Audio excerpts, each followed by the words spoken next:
Hey guys, welcome back to my channel. So this is going to be a bit of an update video. Remember Starliner? Remember good old Starliner and its myriad of problems and Butch and Sunny being stuck up on the ISS way longer than they ever intended? Well, NASA and Boeing recently gave us some updates on Starliner, its future, and finally some new information on what they think went wrong. And it turns out that it has a lot to do with these components in Starliner known as dog houses. Yep, you heard that right. So let's find out more about how these dog houses really ended up messing with Starliner's inaugural crewed flight, how they've potentially dealt with the issue, and will Starliner fly again? So it has been a busy summer up on the ISS. Astronauts with Axiom's 4 mission undocked in mid-July to make way for SpaceX's Crew 11. SpaceX Cargo Dragon left in late May, a Russian spacecraft arrived in early July. As scheduled, another half-dozen spacecraft will launch in the rest of 2025 to the ISS, delivering crew, cargo, and all kinds of research projects. It is super, super busy up there, but perhaps unsurprisingly, absent from all of these spacecraft comings and goings, at least for the remainder of this year, will be Boeing's Starliner. It is currently going through a suite of tests for the rest of the summer at NASA's White Sands test facility in New Mexico. NASA and Boeing had hoped to have those tests completed and all the fixes determined to ready Starliner for one more flight before the end of this year, 2025, but now that does not appear to be likely. NASA officials say that they are now working towards the goal of having Starliner ready for launch no sooner than early 2026. As we all remember, Starliner launched its first astronaut mission last summer in June 2024, carrying NASA astronauts Sunny Williams and Butch Wilmore. This was a mission to the ISS which was expected to last about a week. And this wasn't Starliner's first flight. Starliner had launched 2 uncrewed orbital flights in 2019 and 2022. Now, that 2019 flight was meant to dock at the ISS, but a software anomaly led to that not happening. However, the 2022 flight did reach the ISS successfully, so this first crewed mission was basically same again. But I think we all remember how the 1 week turned into 8 months. Now, NASA and Boeing believe that they understand much better what went wrong. And as I mentioned in my intro, it has to do with a part of the spacecraft known as the dog houses. Now, this is where this video is going to get momentarily pretty tech-tastic, but I'm still going to try and make it make sense. It has to make sense for me, so I'm going to try and make it make sense for you guys. So there are these 4 protective enclosures known as dog houses, which surround the perimeter of Starliner's service module. Each contains a cluster of RCSs, or Reaction Control System thrusters, used for attitude control and fine maneuvering.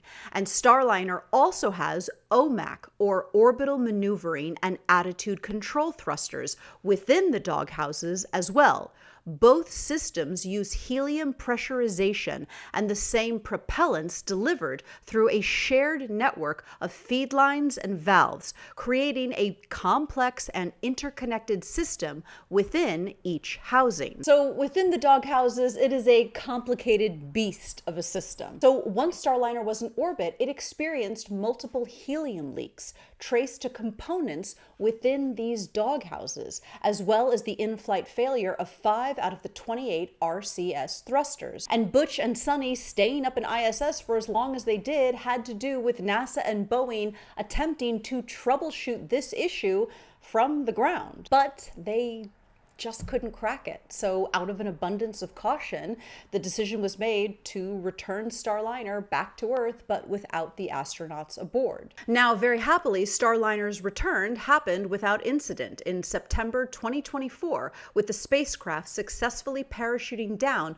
for an uncrewed landing in White Sands, New Mexico. NASA did say later that they thought Butch and Sunny would have been fine if they were aboard, but you know, it was a better safe than sorry scenario. And at that point, Butch and Sunny had been absorbed into the ISS long-term crew rotation and made part of SpaceX's Crew 9 mission and part of the ISS Expedition 71/72. They finally returned with the other Crew 9 astronauts in March 2025. Now, by then, NASA and Boeing had performed extensive analyses on these issues inside Starliner's doghouses and had slated the affected components for evaluation this summer. Steve Stitch, NASA's Commercial Crew Program Manager, explained, "We know that we get some permeation of oxidizer vapor across the thrusters, and the seal that we had was not very robust for oxidizer exposure.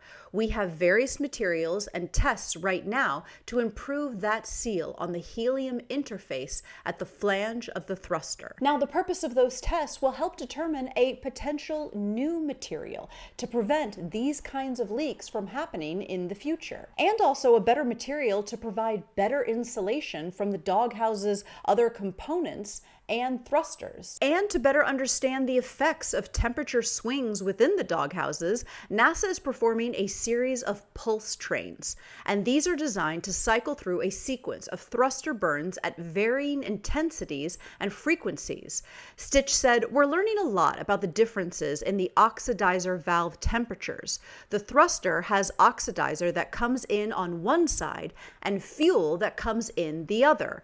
We're learning a lot about the differences in those temperatures as a function of pulse training." And they're also going to be doing some testing that involves a series of RCS thrusters being fired at the same time as the OMAC thrusters to get a sense of the heat that is going into that doghouse. And they've already made some improvements. Stitch said that they've made some thermal modifications, like the addition of a shunt and other barriers to prevent heat from the OMACs radiating back into the housing cluster. And as for when Starliner will make its way back to the launching pad, Stitch did seem to confirm that it will probably be 2026. And he did say that the first flight will probably not contain astronauts. He said, "There's a strong chance we'll fly a cargo flight first. What we're really looking at is, can we test all the changes that we are making to the doghouses in particular, and would we want to validate those in flight first?" Which seems pretty valid. It seems like they have a good sense of what the issue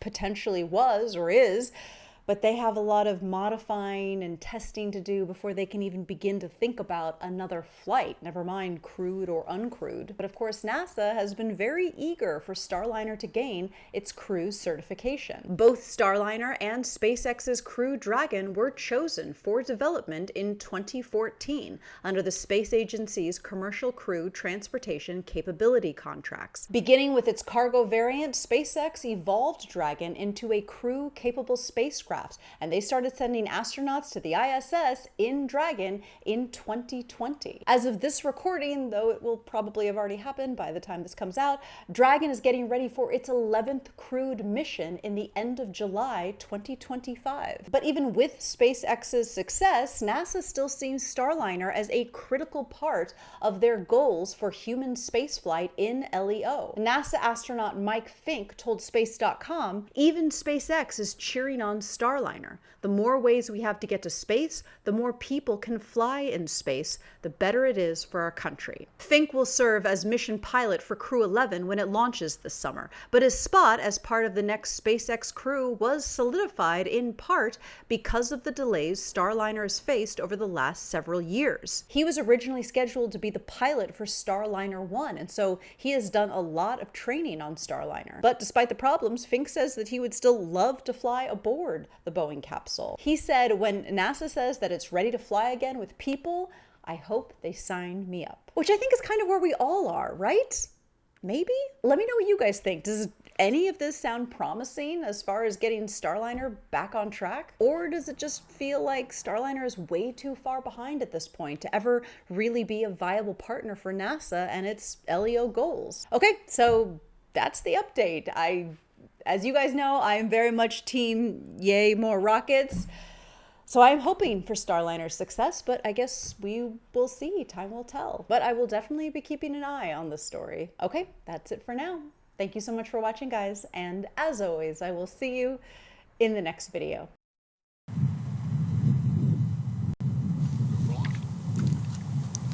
10, 9, 8, 7, 6, 5, 4, 3, 2, 1. Ignition. And liftoff of Starliner and Atlas V, carrying 2 American heroes, drawing a line to the stars for all of us.